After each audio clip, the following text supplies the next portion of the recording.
Leo tarehe 12 Machi mwaka 2026, wakati dunia ikifikiri mivutano ya vita Mashariki ya Kati inaweza kutulia, hali imechukua mkondo wa hatari zaidi. Milipuko imetanda kuanzia Tel Aviv hadi Tehran, na nchi jirani za Ghuba zimejikuta katikati ya mzozo huo. Huu si tena mchezo wa droni ndogo. Mambo yamechukua mkondo mpya wa makombora ya balistiki na hujuma za kiuchumi. Hali nchini Israel ni za kutatanisha. Wizara ya afya nchini humo imethibitisha kuwa ndani ya saa 24 zilizopita pekee watu 179 wamejeruhiwa, ingawa wengi wao wana majeraha madogo. Jumla ya majeruhi tangu kuanza kwa mzozo huu sasa imefika watu 2745. Usiku wa manane, Iran ilirusha wimbi la 4 la makombora ya balistiki kuelekea Israel. Mifumo ya ulinzi ya Israel ikiwemo Arrow na Iron Dome ilifanya kazi ya ziada kuzuia makombora hayo yakiwa angani. Israel imeripoti kwamba majeruhi yalitokana na kombora lililoanguka baada ya kuzuiwa na mfumo wao wa anga. Licha ya mafanikio hayo ya ulinzi, hofu imetanda huku ving'ora vya hatari vikiendelea kulia bila kusimama. Jeshi la Iran limefanya mashambulio ya droni nchini Israel, likilenga vituo vya anga na makao makuu ya shirika la usalama la Israel. Kufuatia shambulio hilo, jeshi la anga la Israel limetangaza kuanzisha wimbi jipya la mashambulizi makali dhidi ya shabaha za kimikakati ndani ya Iran.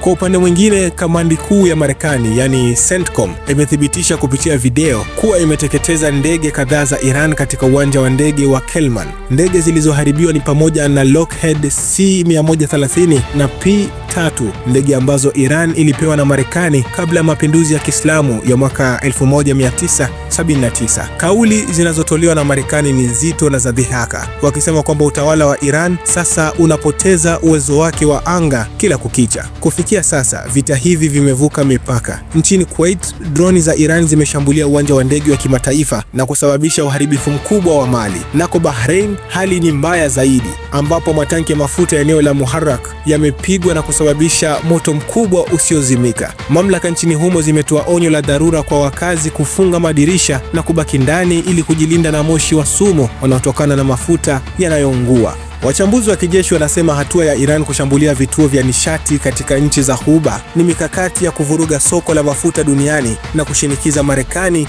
ijitoe kwenye mzozo huo. Je, dunia iko tayari kwa bei ya mafuta kupanda zaidi, au huu ni mzozo wa kuanguka kwa utawala wa Tehran? Al-Bashir TV, dunia na Afrika kwa lugha yetu.